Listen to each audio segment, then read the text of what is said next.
The intensely personal feud between CM Punk and Seth Rollins wrote its latest chapter as WWE returned to the mecca of pro wrestling, MSG Monday Night Raw for Netflix. The steel cage match between two rivals headlined a packed episode of Raw, which also featured Royal Rumble winner Jey Uso, as well as AJ Styles and Logan Paul calling each other out. But we did start off with Jey Uso versus Grayson Waller. The product of a backstage confrontation that devolved into physicality a week ago.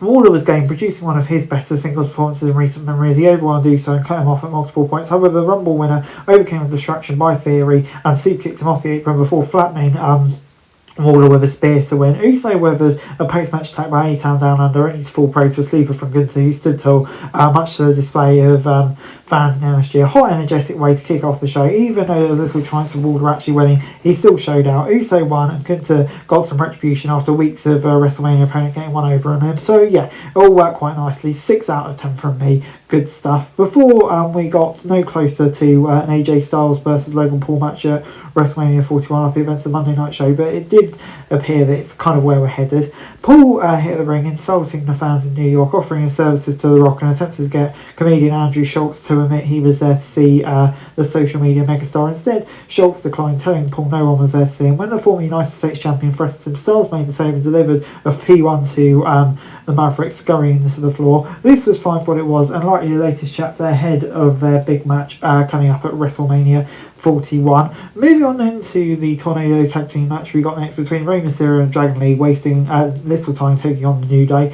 Kofi and Xavier were reading early on. The heels' sides control during the break when they downed their rivals. The action picked up in the second half as the crowd invested as Lee and Mysterio rolled a masked man quite off the Chad Gable, came from nowhere to attack the Hall of Fame and leave him lying, followed by a delayed German suplex. The New Day capitalised to score the victory, despite Hobble was an inch closer to a tag title opportunity. A tale of two matches. It started slow and Schultz get the crowd into it, but I think everything post-commercial break was a hit and I really enjoyed it, culminating with that Gable run-in that should lead to a high-profile match against Mysterio at some point on this road to WrestleMania. So yeah, I'm definitely in favour of that. On the whole, I'm going to give it a 7 out of 10.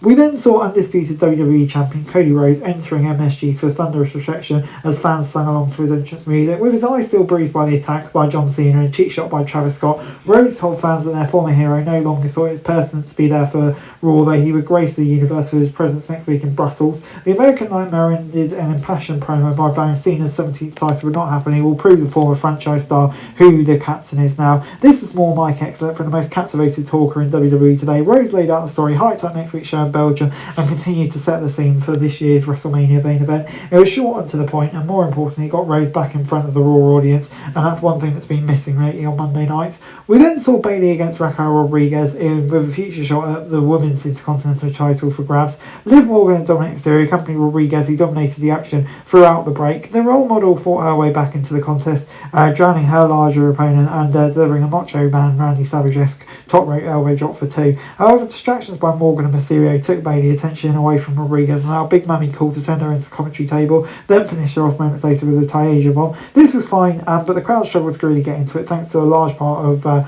Rodriguez's one-dimensional character and Bayley that's kind of looked quite a lot recently. Rodriguez v Kyria will be an interesting contest, but yeah, I'm not really sure which way it will go really. Does WWE end up in a scenario in which Morgan chases individual guard of her own? I think that would probably be the better scenario. So yeah, I'll give it a 6 out of 10.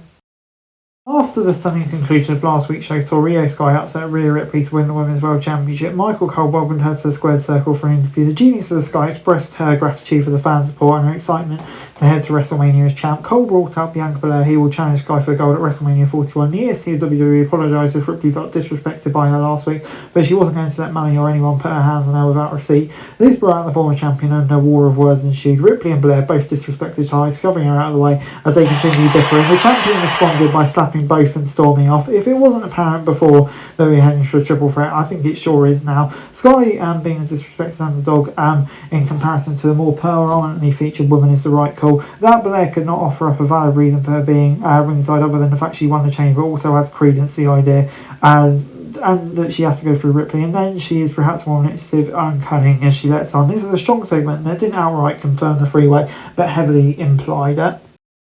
It was then time for the steel cage match between Punk and Rollins as their rivalry reignited Monday night in a brilliant cage match that kept fans on the edge of their collector's seat and seeped with emotion. The competitors traded finish with neither being able to kick the other down. Rollins warned Punk that if he wanted WWE, he would have to earn it and take it from him. Punk nearly did, but Rollins fended off defeat. Later, he delivered a super stomp and GTS of his own for Roman Reigns to come out of nowhere and pull the Visionary from the ring into the floor, inadvertently to bring him the victory before obliterating him with a vicious beatdown. Back in the ring, Heyman checked on Punk, which led the Tribal Chief to attack the Best in the World and stand tall to close out the show. For the second consecutive segment on this show, it became apparent that we're heading towards a triple threat at Mania. With the intersecting stories, it makes sense, and adding Heyman will make it go further. I thought the cliffhanger was great as well, and great to see Reigns back. Great ending, 8 out of 10. And overall, Raw this week gets a 7 out of 10 from me.